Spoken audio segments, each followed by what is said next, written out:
ராம் ராம். வாழ்க வளமுடன். Voice of காஞ்சி நேயர் அனைவருக்கும் இனிய மாலை வணக்கம். இன்னைக்கு நாம் பார்க்க போகிறது என்னன்னா, மகான் ஸ்ரீ அப்பைய தீட்சிதரை பற்றி பார்க்கலாம்.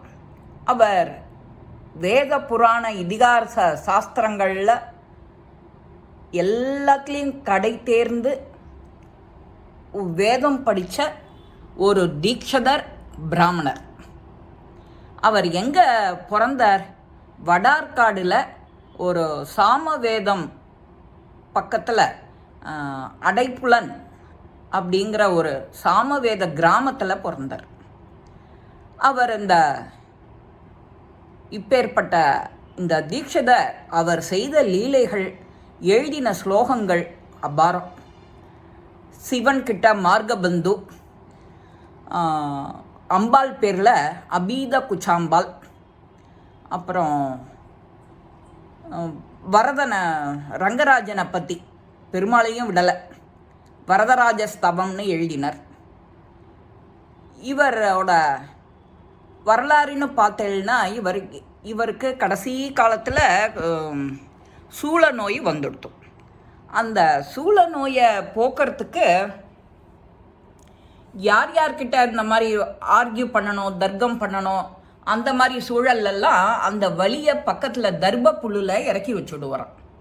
தர்ப புல்லில் இறக்கி வச்சா அந்த புல் குதிக்குமா. இவரோட வலி, இவரை எப்படி துடிக்கிறோன்னு சொல்லுவோம் இல்லையா, அந்த மாதிரி தர்ப புல்லும் துடிக்குமா, மேலும் கீழும் போயிட்டு வருமா. அப்புறம் இவர் சிதம்பரம் நடராஜர்கிட்ட ஒரு சைத்திர பௌர்ணமி அன்னைக்கு சாயரட்ச சிவாய நம சிவாய நம நமச்சிவாய அப்படி சொல்லிகிட்டே ஜோதியில் ஐக்கியமாயிடுறார். எல்லாரும் அதை பார்க்குறா. இன்னொரு சமயம் காஞ்சியில் ஒரு ஹோமம், அந்த ஹோமம் நடக்கிறதுக்கு ஒரு 17 ஆடு பலி கொடுக்குற மாதிரி இருந்தது. ஆனால் இவருக்கு அந்த பலி கொடுக்கறதுல இஷ்டம் இல்லை. ஆனால் அந்த காரியம் நான் முடியணும் அப்படின்னா அந்த பலி கொடுக்கணும் அப்படிங்கிற மாதிரி ஆயிடுத்து. எல்லாரும் சில பேர் கட்டாயப்படுத்தினா அதுக்காக இவர் பண்ணிட்டார், பலி பண்ணிட்டார் அந்த யாகத்துக்கு. அதுக்கப்புறமா இதை குறித்து ரொம்ப கவலையும் அடைஞ்சார். ஆடுகள்லாம் இப்போ என்ன செஞ்சுட்டுருக்கு அப்படின்னு தன்னோட ஞான திருஷ்டி, வாழ்க்கெல்லாம் ஞான பலம், ஆத்ம பலம்னு சொல்கிறோம் இல்லையா, அந்த திருஷ்டி உண்டு இவருக்கு. அந்த திருஷ்டியில் இந்த ஆடுகள்லாம் என்ன செஞ்சுட்டுருக்குன்னு ஒரு பார்க்கணுன்னு ஆசை. போய் பார்க்குறார். போய் பார்த்தா அந்த ஆடுகள் அத்தனை 17 மாலை போட்டுட்டு சொர்க்கத்துக்கு ஜாலியாக போயின்னு இருக்கான். இவர் பார்த்ததோட இல்லை, இவர்கிட்ட எதிர்த்து தர்க்கம் பண்ணவா அத்தனை பேரையும் கூப்பிட்டு அந்த காட்சியை காட்டுறாராம். நீங்கள் எல்லாத்துக்கும் என்ன அப்ஜெக்ட் பண்ணல, எதுவுமே சாஸ்திர சம்பிரதாயம் மீறாமல் பண்ணணுங்கிறது இதனால தான் அப்படின்னு. அப்புறம் இன்னொரு சமயம் இவர் ஸ்ரீரங்கம் வரார், ரங்கராஜனை சேவிக்க வரார். இவரோ சிவப்பழம் இல்லையா, சிவ சின்னங்களை தரிச்சுண்டு வரார். அந்த கோவிலில் இருக்கிற வைஷ்ணவ கணபாடிகள்லாம் பட்டாச்சாரியாரெல்லாம் விடமாட்டேன்னுட்டா கோவிலுக்குள்ள தரிசனத்துக்கு. சிவ வைஷ்ணவ பேதம் கூடாதுன்னு ஆர்கியூ பண்ணுறார். ஹரியும் ஹரனும் ஒன்று அப்படின்னு தீட்சிதர் சொல்ல சொல்ல அவ கேட்கவே இல்லை. உடனே என்ன பண்ணிட்டார், பெருமாளையே சிவனா நினச்சி அங்கேயே வரதராஜ ஸ்தவத்தை பாடி என்ன விடமாட்டேங்கிறாளே அப்படின்னு மானசீகமாக அங்கே நினைக்கிறார். உள்ளர கர்ப்ப கிரகத்துக்குள்ளர பெருமாள் சிவச்சின்னத்தை தரிச்சுண்டு அங்கே இருக்கிற பட்டாச்சாரியருக்கு காட்சி தராராம். உடனே அவள்லாம் அதிர்ச்சி அடைஞ்சு இவரை சகல மரியாதையோடு அழைச்சிட்டு போகிறாளாம் கோவிலுக்குள்ள. அதே மாதிரி இன்னொரு அனுபவம் என்னன்னா, சென்னையில் இவர் தங்கி இருந்த இடம் பேர் வேதஸ்ரேணின்னு பேர். அதுதான் இப்போ அந்த பேர் மருவி வேளச்சேரி ஆயிடுது. அங்கே ஐஐடியில் அந்த இவர் கட்டின குளம் ஒன்று இருக்குது, அது அப்ளாங்குளம்னு பேர், இப்போவும் இருக்கு.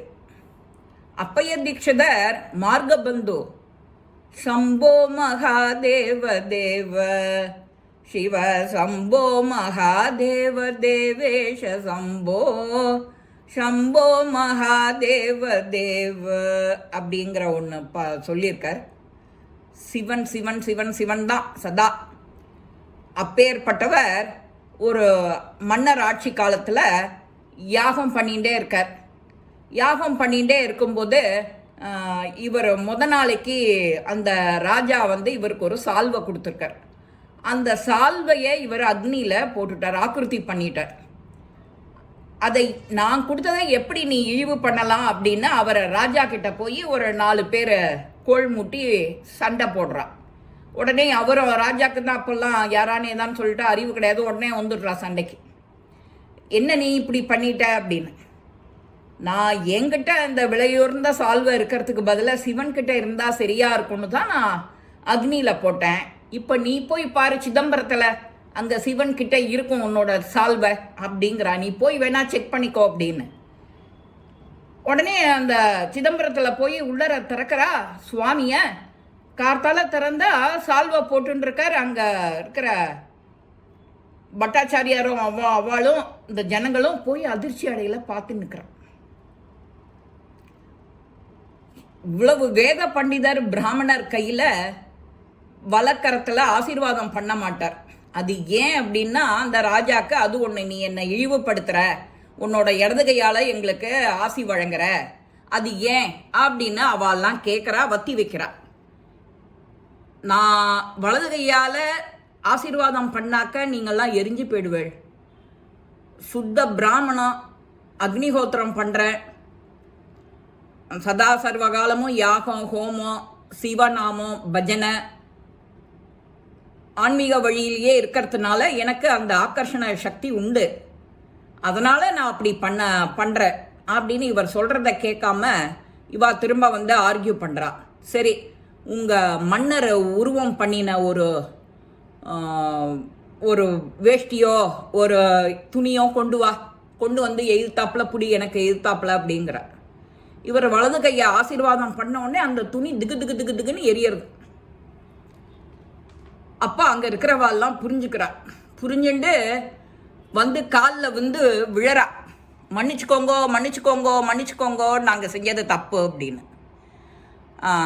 கருணாம்பிகைங்கிற கோவில் தண்டீஸ்வரர் ஆலயம் எங்கே இந்த வேளச்சேரியில் கட்டியிருக்கார். அங்கே தான் அந்த குளம், அதுக்கு பேர் அப்பலாங்குளம். அந்த அம்பாளுக்கு நேர இதையும் பண்ணுறார், ஸ்ரீசக்கரம் அதையும் நிறுவிடுறார். அது முடித்த உடனே அம்பாள் பேரில் அபித குச்சாம்பாள் சொல்கிறார் ஸ்லோகம். 1593 தன்னோட 73வது வயசில்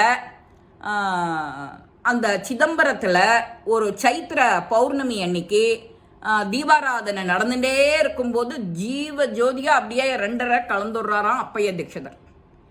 இப்பேற்பட்ட மகானுடைய ஸ்லோகங்களை நாமளும் படிக்கணும், நம்ம சந்ததிகளுக்கு அழகாக எடுத்து சொல்லணும் இவரோட ஹிஸ்ட்ரியை.